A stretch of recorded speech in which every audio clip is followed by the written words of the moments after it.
এর আগে তোমরা এরকম ভয়ানক মূর্তি কখনো দেখেছো? চোখ, মাথা, গলায় মুন্ডমালা।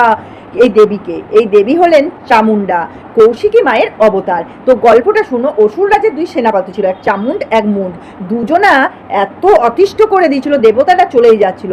কিন্তু দেবতারা গেল মা কৌশিকীর কাছে, গিয়ে বলল সমস্ত কথা। তখন মা কৌশিকী তার 3টে নেত্র দিয়ে তৈরি করেছিলেন এই দেবীকে। দেবী যখন আওয়াজ করলো তখন অসুর রাজ কাঁপতে লাগলো। তখন দেবী ওই চান্ড আর মুন্ডের মাথা কেটে মা কৌশিকীর পায়ে সমর্পণ করলো, এবং মা কৌশিকী খুব খুশি হয়ে এই দেবীর নাম দিলেন চামুন্ডা দেবী। তখন নারীর অন্য আর এক রূপ। কিন্তু রহস্য এখানেই শেষ নয়, রহস্য আছে মূর্তিতে।